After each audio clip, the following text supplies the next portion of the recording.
Estamos con Jorge Bocanera, poeta, dramaturgo, ensayista y periodista argentino, nacido en Bahía Blanca, en el puerto Ingeniero White, me parece, ¿no? Provincia de Buenos Aires, en 1952. En 1976, Bocanera se exilia, bueno, a raíz de la seguidilla de golpes de Estado en Latinoamérica, y vive largo tiempo en México y Centroamérica. Ejerce el periodismo, colabora en innumerables actividades literarias. Al caer la dictadura militar, regresa a Argentina y se dedica por completo a la literatura. Jorge Bocanera ha dirigido, entre otras publicaciones, la muy prestigiada revista Crisis, que en los años fines de los 60 y 70 fue una revista maravillosa que tenía el encanto de toda la intelectualidad, diría, latinoamericana. Y la revista Plural también la dirige. En 1976 obtuvo el premio Casa de las Américas de Cuba. Posteriormente el Premio Nacional de Poesía Joven en México. Y en 2008 el Premio Casa de las Américas de Poesía Americana por su libro Palma Real. Recientemente también recibió el premio José Lezama Lima, del autor de Paradiso. Entre sus libros destacamos Los espantapájaros suicidas en 1974, Noticias de una mujer cualquiera del 76, Contraseña del mismo año, Poemas del tamaño de una naranja de 1979, Música de fagot y piernas de Victoria en 1979 también, Los ojos del pájaro quemado en 1980, Polvo de morder del año 86, Sordomuda, una obra que ha dado mucho que hablar de 1991, Zona de Tolerancia 1998, Bestias en un hotel de paso del 2001, y bueno, decir que Jorge Bocanera es un fuerte candidato al Premio Nacional en el vecino país. Isabel, te cedemos la palabra, a ver, para que conversemos con nuestro invitado de esta tarde. Gracias, Roberto. Hola, Jorge, un gusto de saludarte. Antes de comenzar la entrevista, queríamos contarte que contigo partimos una serie de entrevistas que vamos a hacer a escritores latinoamericanos que tengan vinculación con nuestro país, celebrando los 90 años de la Sociedad de Escritores de Chile. Así que es un gusto tenerte acá. Lo primero que me gustaría que nos contaras, ¿cómo fue tu experiencia del exilio? Sabemos que en ese proceso que tuviste que vivir, conociste al escritor chileno Poli Delano. Nos gustaría que nos contaras sobre ese episodio de tu vida y cómo lo anexas de cierta forma con nuestra historia chilena. Bueno, buenas tardes. Isabel, Roberto, es un gran gusto estar acá con ustedes dialogando hoy, iniciar estos diálogos de la SECH y bueno, con Chile, país que me siento con muchos vínculos y con muchos amigos, así que de nuevo gracias y es una alegría. Sí, esos vínculos empiezan de diversa manera, empiezan en el mundo intelectual, digamos, que es donde se dan esos vínculos míos con Chile, empieza con las lecturas, desde ya, empieza con la lectura muy joven yo de Neruda, y ya no tan joven descubriendo a poetas como Jorge Tedier, Enrique Lin y otros. Ese fue, digamos, el primer vínculo, lecturas que se van a ir continuando hasta ahora, siempre. Y en el caso que me decís, que me mencionás del exilio, claro, ahí yo me encuentro con un exilio en México, con un lugar de cruces de exilio, donde estaba el exilio chileno, el exilio argentino, uruguayo, centroamericano, de todos los países centroamericanos, algún país como Haití también, y luego inclusive algunos exiliados todavía de la diáspora de la Guerra Civil Española. Es un cruce muy interesante y todos esos exilios se tocaban, uno participaba en actividades del otro, había un cruce muy interesante, una reciprocidad, y bueno, yo me ligué mucho al tema chileno, ahí conocí a la viuda de Allende, a Tencha, conocí a Poli Delano, sobre todo porque mantuvimos una amistad por muchos años. Conocí a él y conocí a su familia, a Lola Falcón, a Luis Enrique Delano, muy interesante, con una historia también muy interesante, pues, vivida, a su hija Bárbara, que falleció luego en un accidente. Toda esta gente que yo conocí me llevaron no solamente a lecturas, sino a historia, a la historia, a mundos, y a personajes que se entrelazaban uno con otro, ¿no? En el caso sobre todo de Luis Enrique Delano, que estuvo en la Guerra Civil Española como diplomático, etcétera, etcétera. Es decir, que cada uno me llevaba a otros. Y en el caso de Poli, bueno, nos seguimos viendo, como dije, hasta que falleció. Tuvimos o yo lo iba a ver, o él me venía a ver. Había escritores que venían acá a visitarme a mi casa. Jaime Valdivieso, también en México. Conocí también en unos viajes que hizo a México a Fernando Alegría. Y todo eso se vio también potenciado por mi trabajo en revistas. Voy a decir una cosita que Roberto dijo que yo dirigí unas revistas. Yo fui jefe de redacción, no dirigí esas revistas, Crisis y Plural. Pero el estar ahí era un lugar de paso de muchos escritores también. Ahí lo invité a escribir a Plural al doctor Enríquez, que había sido ministro de Allende. Y bueno, y por carta, haciendo críticas, etcétera, me contacté con Gonzalo Millán, con Gonzalo Rojas, con Cameron, con una serie de escritores, y eso se fue sumando. Quiere decir que el periodismo ayudó bastante a esto, más luego los encuentros de escritores y los viajes que hice posteriormente a Chile. Jorge, bueno, Neta, ahí cuando sales al exilio, decías no hace mucho, por ahí estuve leyendo, que aquella época tenía una energía particular. Eso, quiere decir. ¿Cómo era esa energía? ¿La puedes describir? Porque además dice que ese joven de esa energía te sigue marcando el camino hasta hoy. Sí, no, la energía no es la misma, por suerte. Es cierto. Sería una suerte, ¿no?, que tuviera esa energía. Pasaron muchos años. Yo respondí a una pregunta porque saqué una antología hace poco, que es una especie de suma poética, y ¿qué pensaba de ese joven que empezó ese camino y decía que todavía me sigue guiando? Yo creo que en las posiciones que uno toma frente a la vida. Pero, yendo a lo que me decís vos, a la energía, es verdad, había una energía en el aire,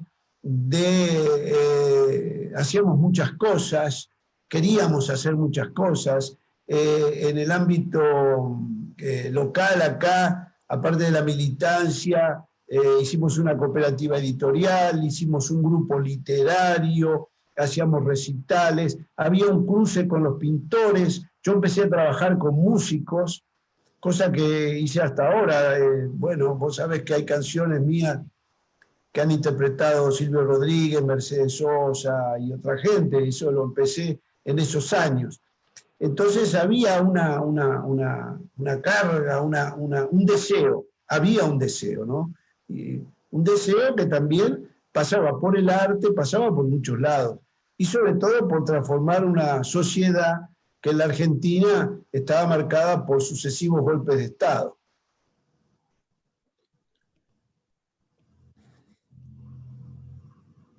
¿Tienes apagado el micrófono?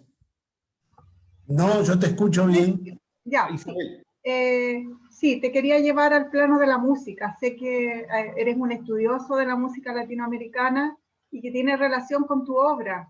Queríamos saber cómo fue tu relación con Silvio Rodríguez. Entiendo que él canta un poema tuyo.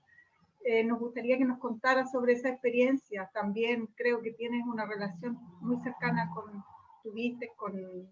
Mercedes Sosa.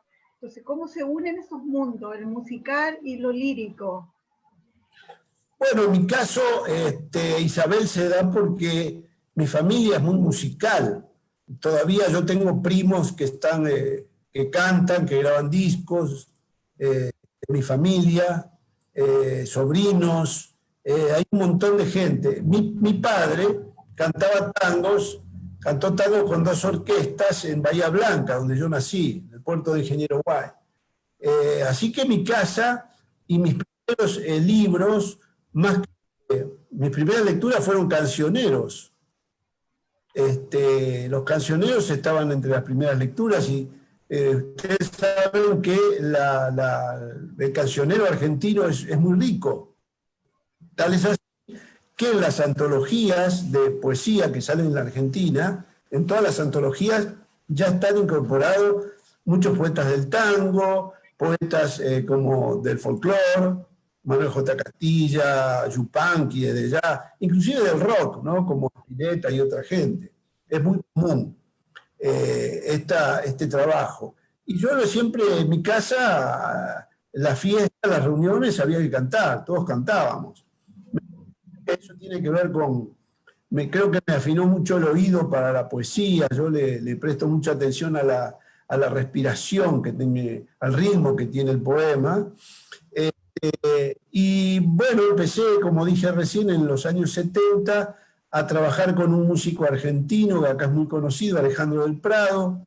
Hicimos un long play y ahí participa gente que ya era muy importante en la Argentina, como Lito Nevia, que es como uno de los iniciadores del rock en español, Silvio Rodríguez, a quien conozco yo exiliado en México y él de paso por ahí, que estaba empezando.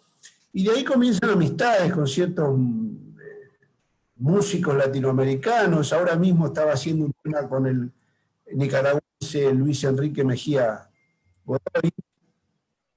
Así que para mí es bastante natural, me gusta mucho componer, hacer letras para canciones, que creo que las letras en general tienen un nivel poético, deben tener en general. Ahí lo conocí en México al Pato Más, ¿no? Que ahí tenemos un ejemplo. Cantautor. Él estuvo en mi casa en México. Así que es algo natural que me gusta mucho. Trabajo con varios músicos, Pancho Cabral, Carlos Porcel de Peralta ahora, y he seguido mucho la música latinoamericana, me encanta la música toda, ¿no? Así que bueno, eso es lo que de aquellos cancioneros salieron estos trabajos. En el caso de Silvio Rodríguez, te comento que las últimas veces que vino a Argentina, en el 2015 y creo que en el 2018, él replicó unos recitales gratis que él hacía en Cuba por ciertos sectores. Hacía una serie de recitales que los iba registrando, fotografiando, en lugares carenciados más que nada.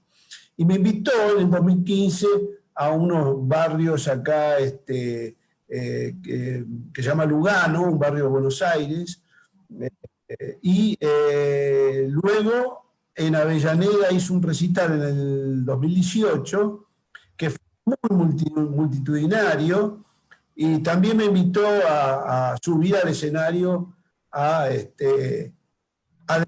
unos poemas. Así que fue muy, muy interesante y muy conmovedor, ¿no? Un poeta, es raro que esté frente a tantas miles de personas, ¿no? Y que le den un lugar y lo escuchen. Pero se dio todo muy, muy bien, porque el público de Silvio logra una comunión con el público, hace una especie de ceremonia, de ritual, y hay un silencio muy, muy interesante. Jorge, bueno, las lecturas nosotros descubrimos o creemos descubrir algunos tópicos y referentes en tu literatura. Por ejemplo, los pájaros en tu obra poética, la figura femenina como una suerte de coadyuvante de tu poesía, ¿no? Como diría un narrador. ¿Cómo sientes estos motivos llegar a la obra o es obra del azar? Bueno, no sé, eso lo dirán los críticos. temas, qué obsesiones tiene uno. Sí hay una poesía de corte amoroso, por cierto, que es, yo pienso que es uno de los temas más interesantes que tiene la poesía latinoamericana. Por eso hay antologías de poesía de amor y desamor. Yo inclusive tengo un libro de relatos, digamos así, de grandes pasiones, La pasión de los poetas se llama, de pasiones de poetas, donde hay varios chilenos. Está Neruda, está Huidobro con Jimena, está De Roca, con Willy de Roca, está Floridor Pérez, está Gonzalo Rojas, está Gabriela Mistral. Así que creo que es uno de los temas donde alcanza un buen nivel la literatura latinoamericana. Ahora, en cuanto a los temas de la poesía o las obsesiones, los tópicos, yo te diría, Roberto, que todos los temas son uno solo, que es el tiempo. El tiempo, ¿no? La finitud. Eso es lo que tratamos siempre en la poesía, me parece a mí, de saber qué estamos haciendo aquí, ¿no? Esa búsqueda del sí mismo. Inclusive ahora, frente a la pandemia, me han preguntado, bueno, y ahora la poesía, ¿qué pasa con...? No, la poesía no pasa nada, la poesía está en lo suyo, dije yo. Está en lo suyo porque siempre habla de lo incierto, de la incertidumbre, y justamente estamos en una época de incertidumbre. Claro. Nos gustaría que nos hablaras sobre tus referentes literarios y que nos contaras un poco de tu generación. Bueno, mis referentes literarios, yo creo que ya estamos, mi generación y las anteriores, tomaron un legado de los grandes escritores, los que se denominan los fundadores de la poesía latinoamericana. Por lo menos Yurkiewicz, un crítico, habla de una constelación inicial que estaría ubicada en las vanguardias. Me voy a ir un poquito atrás, Isabel, para ilustrarte esto. En las vanguardias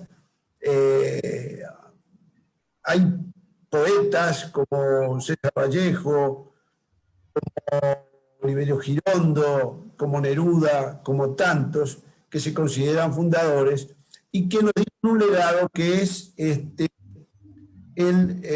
alejarnos de cualquier dogma, de cualquier ortodoxia, de cualquier manifiesto que nos diera una receta. Es muy interesante el que no quisieron crear ninguna escuela. Pero en esto habría que correr un poquito a Huidobro, que sí quiso hacer una escuela, pero después, bueno, creo que él supera eso del creacionismo. Y a Borges, que está en el ultraísmo español, pero después también se va de eso. Pero en general creo que el mensaje es que tomemos nuestras herramientas, las que cada uno considere las más adecuadas para su trabajo, y no siga una línea determinada. Y creo que eso es muy interesante porque la poesía ya de los 60, 70, hay una mixtura de lenguajes. Lo ejemplifico con un poeta que a mí me marcó bastante, que es Juan Gelman, con el cual tuvimos una amistad de 40 años.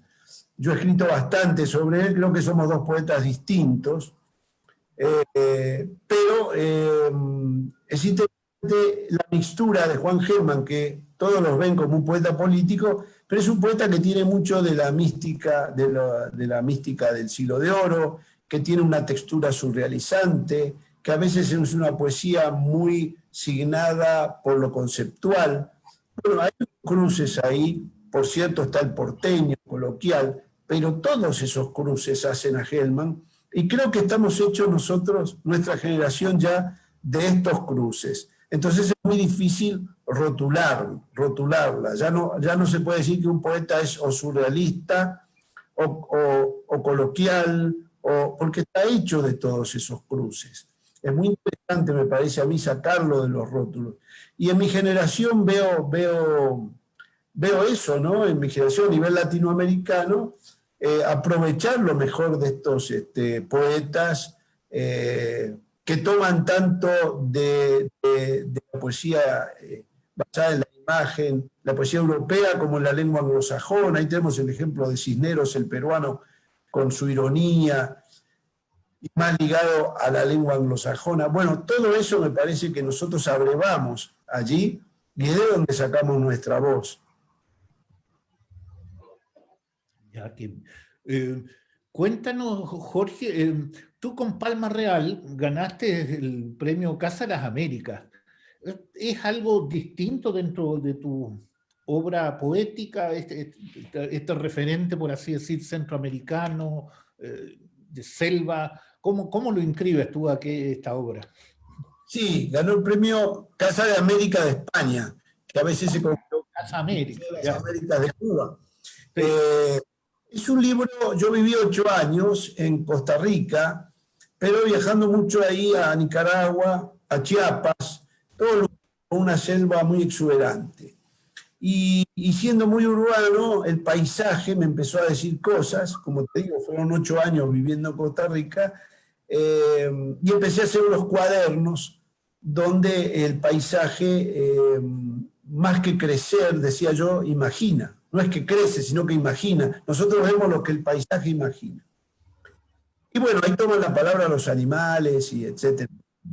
Empecé a hacer esos cuadernos, los traje cuando volví a Argentina, eran varios, como 5 en 1997, y los empecé a corregir y quedó un libro bastante exiguo, Palma Real, que es como el centro, la palma como el centro, ¿no?, de toda esa etnografía.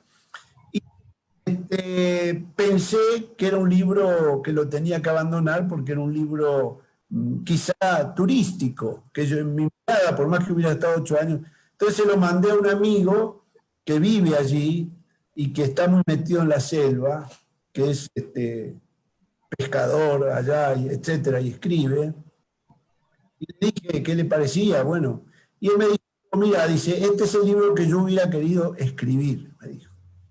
Entonces me animó y lo corregí bastante, y ese libro, bueno, al final yo pensé que había un prejuicio con el tema de la naturaleza. De hecho lo hay, acá en Argentina hay mucha cosa urbana, como si no tuviéramos campo. Fíjate lo que es la Argentina, lo que pasa hay, y selva, hay muchísimas, en Misiones, en Corrientes. Bueno, pero acá siempre se pensó que escritores que tenían que ver con el interior eran contemplativos, meditaban, o en el caso de Horacio Quiroga se fue a Misiones a autoflagelarse. No concibían que hay gente viviendo en esos lugares, que en esos lugares se vive, que hay una vida muy, muy importante.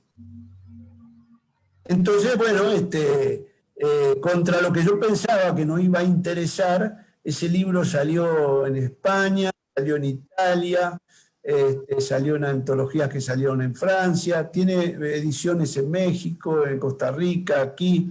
Así que bueno, funcionó bien. Ahora, no sé decirte cómo se diferencia de los otros libros, aparte del tema, ¿no? Es un libro unitario, pero la sordomuda también es unitaria. Y eso no sé decirlo yo. Es un libro para algunos extraño, pero ha entrado, y eso es interesante. Es bellísimo ese libro, Jorge. Me gustaría citar unas frases de varios autores que ven en la poesía un carácter subversivo. ¿Tú compartes ese enunciado? ¿Subversivo en qué sentido? ¿Como removedor? Como removedor, sí, un tanto revolucionario, una herramienta de transformación social. ¿Tú ves la poesía encaminada en ese campo semántico? Habría que ver, no si lo veo solo temáticamente. Si lo veo solo temáticamente y se supone que el tema alude a lo social, a mí no me es garantía el tema de que sea un trabajo bueno. A veces se confunde con el tema, se habla no se subvierte ahí, no está transformado el material, el lenguaje, me parece más importante eso, ¿no? La transformación viene por el lado del tratamiento del lenguaje, el manejo de la poesía, de cómo manejamos eso, cómo se maneja la ironía, cómo se manejan las figuras de pensamiento, las ideas y sobre todo, Isabel, la imaginación. Yo repito una frase de un maestro mío, guatemalteco, Luis Cardoso y Aragón, y la repito mucho, pero me parece muy acertada, que dice que con mi imaginación en movimiento, pongo en movimiento otra imaginación. Y en ese sentido me parece que sí, la poesía es removedora, es transformadora, en el sentido de la imaginación, que nos saque de lo que es uniforme, de lo que es un lenguaje único, un pensamiento único, que nos lleve más allá, que nos libere de esas ataduras a las que nos está llevando una sociedad manejada de modo virtual y acelerada, ¿no? Frente a una pantalla, con gente seriada, ¿no? Que ya sale en serie, se fabrica en serie, gente que está frente a una pantalla, que es neutra, que es indiferente a lo que pasa. Me parece que en ese sentido la poesía te mete en otro lado, te mete en un lugar de solidaridad también, es decir, desde ese punto de vista. Ahora, hablar de una revolución, pero escribir un poema malo, no, eso no nos lleva a ningún lado, eso me parece que no. El tema no define, hay gente que se cree que el tema define a la poesía, pero el tema me parece que no lo define. Hay otras cosas que definen, que están dentro de lo poético, pero hay que entrar a hacer poesía para eso. Jorge, bueno, siguiendo un poco en este mismo sentido, ¿no? Pero respecto de cómo se vive en este mundo globalizado y neoliberal que ahora vivimos, además asediados por la pandemia, ¿cómo lo vives ya en lo personal, que te fuiste de Banfield, ya no estabas en Capital ya, ¿no? Que yo nunca viví en Capital. Yo siempre viví en la periferia, en el conurbano, que es muy lindo, aunque el otro día un periodista de derecha acá decía que se estaba africanizando el conurbano. La provincia de Buenos Aires es muy grande, muchos millones de personas. Y creo que lo dijo de una manera obviamente denigrando a nosotros, a la África.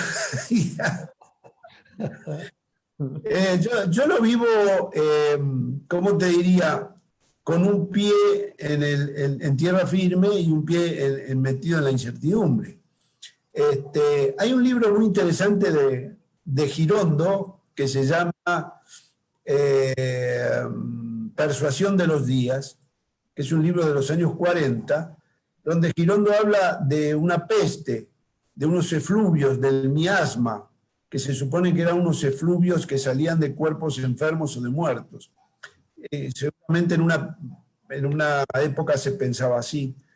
Y luego vino la teoría microbiana, etcétera, etcétera, y bueno, terminó con eso. Pero ese libro pinta mucho un poco como que los poetas vaticinaron así tipos de peste como esta.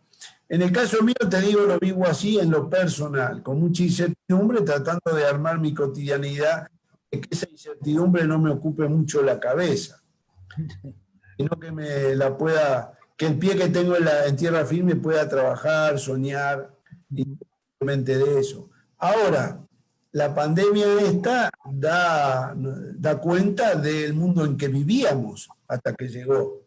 Un mundo de cartón pintado, de un neoliberalismo mentiroso que había desarmado los sistemas de salud, todos los sistemas sociales. Es decir, tuvimos que ir corriendo a ver qué hacíamos frente a esto, porque era un mundo que al primer cachetazo se derrumbaba, eso estaba visto. Y ahí vimos las improvisaciones, los malos manejos, los malos gobiernos que hubo. En Argentina no teníamos ni Ministerio de Salud, porque lo habían rebajado el gobierno anterior a Secretaría y achicado en todo lo posible. Así que, bueno, nos puso frente a la realidad. Estábamos viviendo en una irrealidad, en un mundo del que somos depredadores y que cada vez está más dañado, ¿no? Entonces, bueno, hay que prestar atención a muchas cosas en esto. Por supuesto, hay gente que se ha mostrado muy solidaria y hay otros que hacen fiestas clandestinas, están con el tema de la cuarentena, etcétera, etcétera, anti-cuarentena.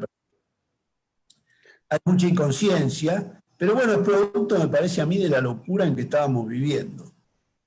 Creo que hay que corregir todo eso para salir de esto con alguna ganancia. Y en tu literatura, Jorge, ¿se ha proyectado el tema de la pandemia? ¿Has escrito sobre la pandemia? Sí, he escrito algunos textos periodísticos y algún poema que refleja un poco esa cotidianidad donde uno se despierta, dice algo así como que nos despertamos, nos contamos los sueños, miramos como una rutina y te volvés a dormir. Toda esta cosa que tiene la pandemia de rigidez, de quietud, de que algo va a pasar, de que estamos esperando, ¿no? Y ahora tú venías obviamente en una época sin pandemia, con algunos proyectos. ¿Cómo se te mezcla eso, el proyecto escritural y entrando la pandemia en esto? ¿Son cosas distintas o se mezclaron, se potenciaron? No. Mira, se da esta contradicción, ¿no? Por un lado, bueno, yo quedé fuera de la Agencia Oficial de Noticias acá en el 2016, había trabajado bastantes años ahí, y luego de la Universidad Nacional de San Martín, donde daba una cátedra durante 16 años de poesía latinoamericana, donde por cierto había muchos chilenos. Claro, trabajé con muchos autores chilenos, chilenas también. Entonces quedé un poco vacante ahí, pensionado, digamos, y vino la pandemia. Entonces, por un lado, bueno, la incertidumbre, pero por otro lado, libros que tenía rezagado, ensayos, libros de poesía, ensayos que requieren de mucha investigación, sobre todo uno de Lorca en el mundo latinoamericano, que es muy difícil hablar de García Lorca porque parece que ya se escribió todo, es un autor que se ha escrito demasiado, pero todavía se puede indagar más en las relaciones que uno hace, en las asociaciones que uno hace de ese mundo. Entonces, esos libros, y lo estoy trabajando. Así que por ese lado hay ahí un motorcito que está trabajando, hay algo que me lleva a seguir con todo esto en la espera de que se termine esta cuestión de la pandemia y, bueno, ir resolviendo este tipo de trabajo. Así que creo que tenemos muchos, los que escribimos tenemos, no sé si llamar ventaja, pero el tema de la lectura y de los libros y de estos proyectos, pienso que es importante en este momento, ¿no? Jorge, ¿ha influido en los escritores argentinos la figura de Raúl González Tuñón, su estética, su política? ¿Tú sientes que influyó en ustedes? Sí, es una figura, es uno de los grandes poetas argentinos, ¿no? Cuando yo hablaba de los poetas fundadores, él está dentro de esa línea de los poetas que nacen a principios del siglo XX. Y su poesía, bueno, él fue muy rescatado en los años 60, así que su poesía es muy seguida, muy leída. Sí, es un referente importante, ¿no? Estuvo en el grupo Florida, de acá cuando se hicieron los grupos Boedo y Florida, que a él se lo ubica mucho en Boedo por su participación política, pero él siempre explicó que había sido de Florida, junto a Borges, junto a Marechal, bueno, un grupo fundamentalmente de poesía. Él sacó la revista Contra, por la que fue preso. Se juntaba en él la vanguardia y el tema de lo social, como militante comunista. Fue a la guerra española, fue muy amigo de García Lorca, lo festejaron mucho, fue corresponsal de guerra, en la guerra estuvo en el frente como corresponsal de guerra. Fue un poeta que le dedicó poemas a él, por ejemplo, a Miguel Hernández, agradeciendo ciertas enseñanzas. Siempre se habla de Neruda como mentor de Miguel Hernández, pero Tuñón también fue un poeta que leía sus primeras cosas y lo ayudó. Sí, es un poeta con una aventura de vida también muy, muy interesante, ¿no? Un viajero, así que por muchos lados se despliega en muchos personajes, se desglosa, y es uno de los poetas muy... Inclusive sus poemas han sido también hechos, transformados en canciones y cantados. Sí, claro, el Cuarteto Cedrón lo tiene musicalizado, ¿no? Sí, entre otros, sí, el Cuarteto Cedrón, sí, sí. Un poeta muy querido, Tuñón. Jorge, así como Jorge Tellier en nuestro Chile, ese poeta profundo, lárico, ¿no? También en Argentina ustedes tienen ese poeta, y me recuerdo a Mario Jorge de Lelis. ¿Qué nos podrías contar de él, de Mario Jorge de Lelis? Bueno, mirá qué bueno que haces qué bien que haces en mencionarlo, que estaba bastante olvidado.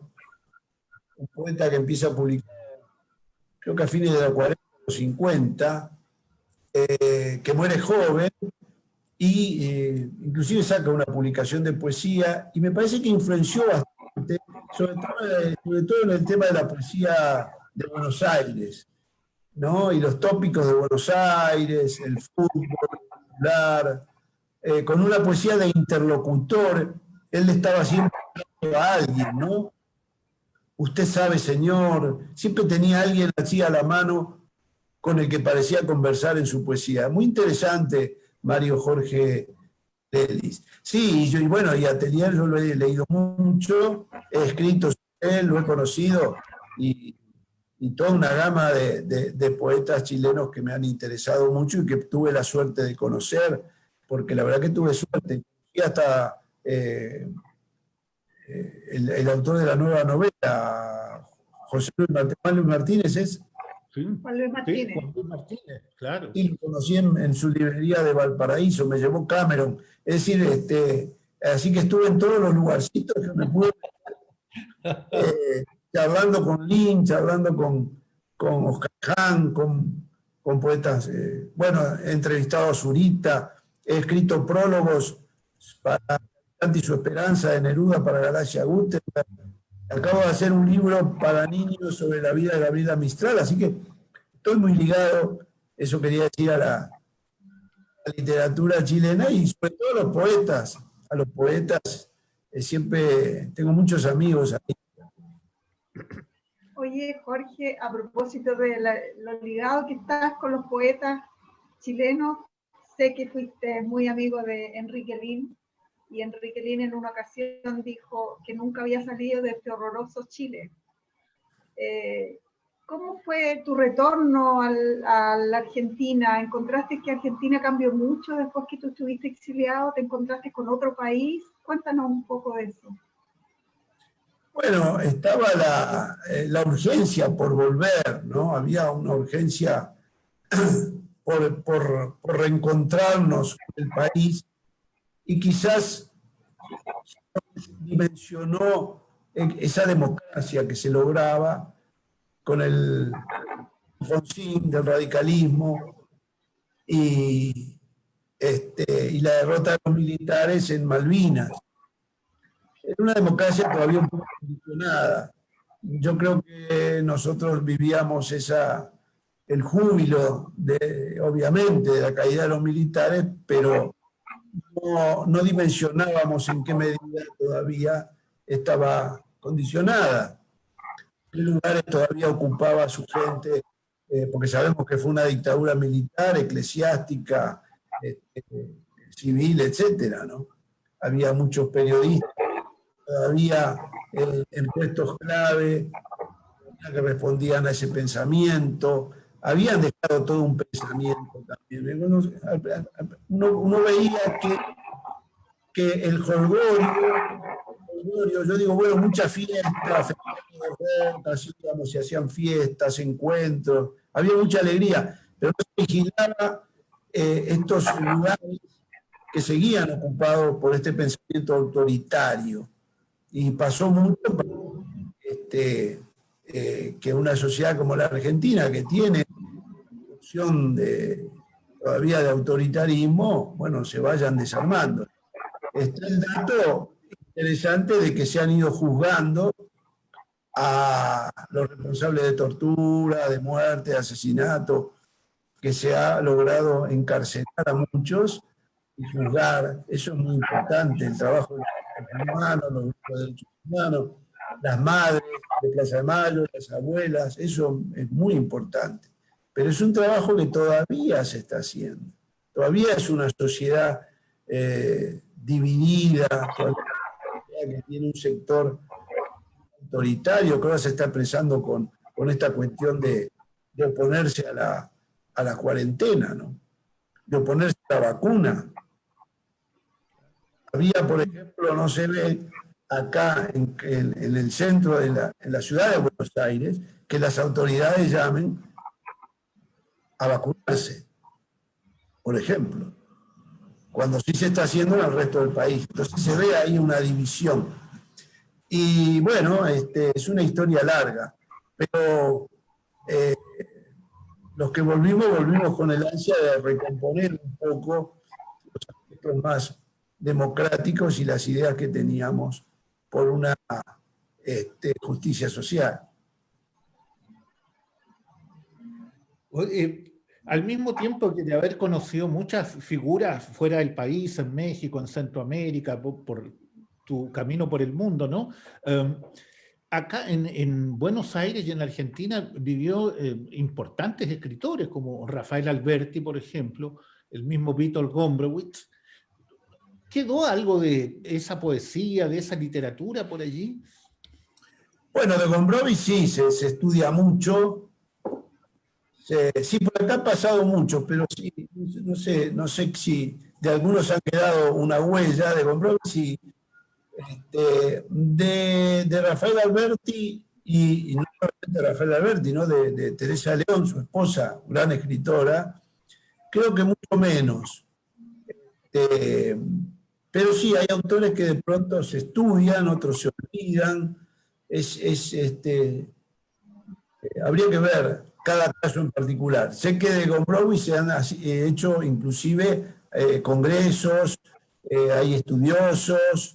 Bueno, es un tema que siempre está, no sé, creo que inclusive se han hecho, creo que documentales, un tema que siempre está en la palestra, ¿no? Y en cuanto a los movimientos sociales, ¿cómo ves tú las voces en la poesía o en los movimientos poéticos? ¿De qué forma dialogan con tu propia poesía? ¿Qué escuelas sientes tú que de alguna manera se han ido instalando en tu discurso literario?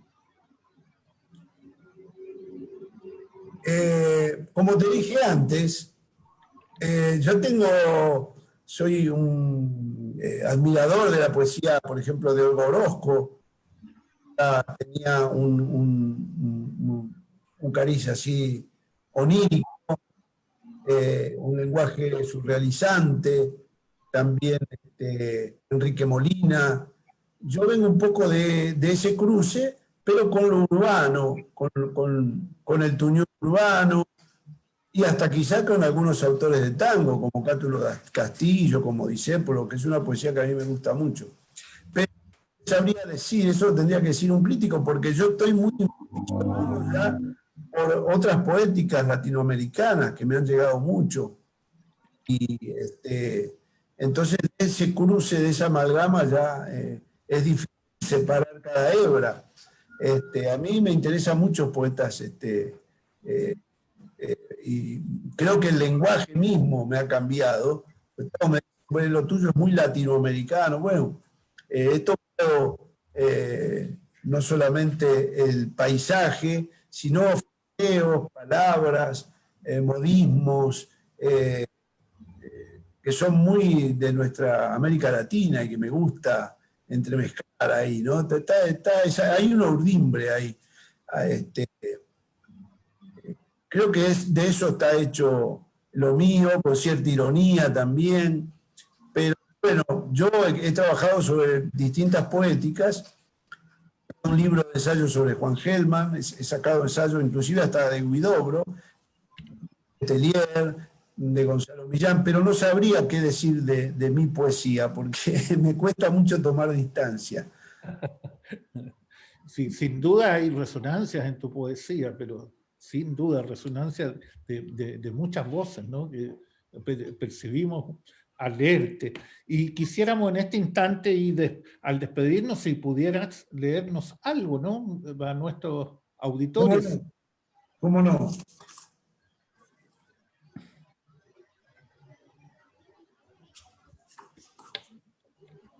¿Cuánto tiempo hay? ¿2 horas? No, tenemos hasta la medianoche. Voy a leer un poema inédito, corto, y un poemita también, que no es muy largo, que es más o menos, siempre me piden un poema que se llama El Peluquero, que tiene que ver con mi abuelo, donde yo me crié y aprendí a leer y a escribir, y donde yo leía en la revista de la peluquería, donde leía las historietas, de mis primeras lecturas. El poema inédito se llama El Eterno Aprendiz. Dice así: perdió un brazo el deseo, ¿en qué lugar?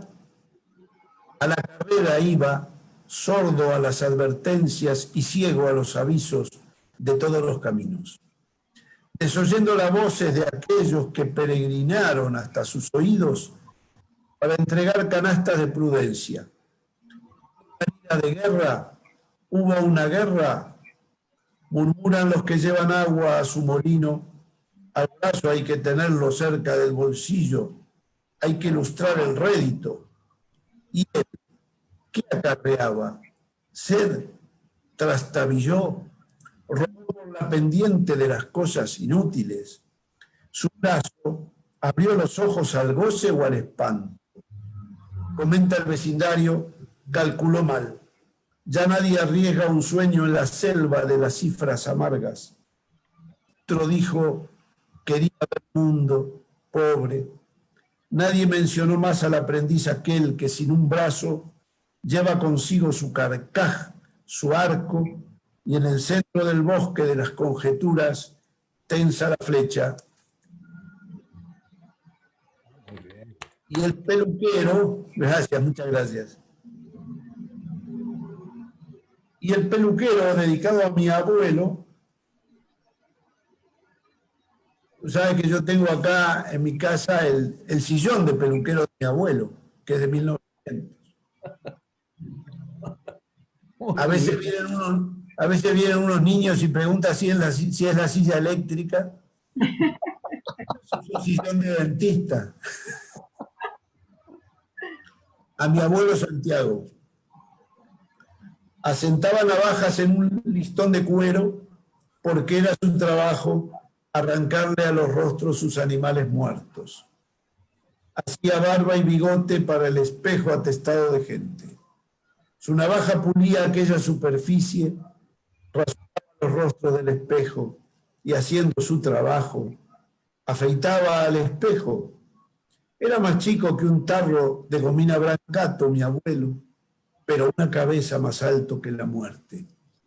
Estaba el cliente sacudiendo una toalla y el cliente ocupaba aquel sillón dosetti de madera y entraba en el espejo.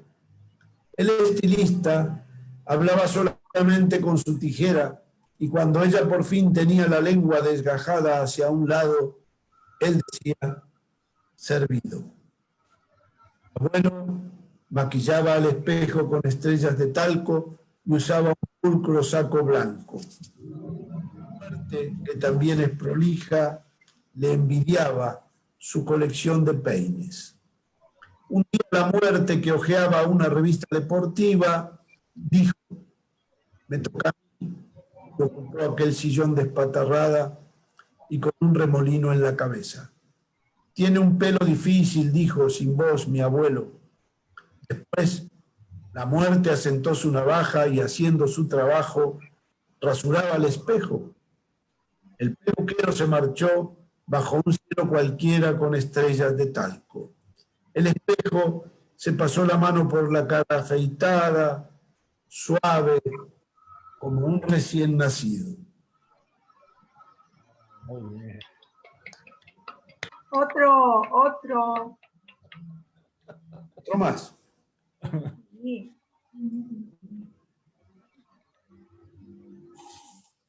Uno que se llama Exilio y que tiene un epígrafe de una agencia noticiosa que decía en el año 82 un cable: expulsado de la selva del sur de Sumatra por los hombres que vienen a poblarla, 130 elefantes emprendieron hoy una larga marcha de 35 días hacia la nueva ciudad que les fue asignada. Muy bueno, muy bueno. No hay sitio para los elefantes. Ayer los expulsaron de la selva en Sumatra. Mañana alguien les impedirá la entrada al Unión Vara. Yo integro esa manada hacia el Evangelistán. Yo sigo a la hembra guía, cargo con la joroba de todas mis valijas sobre las 4 patas del infierno. Llegarán a destino, dijo un diario en Yakarta. Los colmillos embisten telarañas de niebla. Llegarán a destino viejas empalizadas que sucumben bajo mareas de carne. Llegarán, dijo el diario. La estampida cruza por suelos pantanosos y mi patria, la mía, es solo esta manada de elefantes que ha extraviado su rumbo. Guarde celosamente la selva impenetrable este ulular de bestias. Tambores y petardos acompañan. Algo de todo el polvo que levantan es mío. Qué hermoso. Muchas gracias. Muy bien. Profundo. No, tenemos que agradecerte a ti, Jorge. Muchas gracias por estar con nosotros en estos 90 años de la Sociedad de Escritores. Yo soy el agradecido, que les agradezco mucho que hayan hecho pasar este momento tan grato con este diálogo con amigos y con esa cultura que admiro tanto, que es la chilena, ¿no? Gracias Jorge por haber iniciado este ciclo. Lo decíamos al principio de la entrevista, que tú abres este ciclo de entrevistas que queremos hacer un recorrido por Latinoamérica y conversando, dialogando con los escritores que también son un referente para nosotros. Tú lo sabes, siempre lo he dicho que eres un referente para mí. Soy hincha de tu poesía y la leo siempre, orgulloso de tenerte acá tan cerquita. Esperemos que pase pronto esta pandemia para que nos puedas visitar de nuevo. Y eso, solamente agradecerte a ti y a tu poesía. Muchas gracias. Un abrazo muy grande para todos. Un gran abrazo y un gran saludo a todos los amigos de allá de Argentina. Bueno, adiós. Chao, hasta luego. Hasta luego.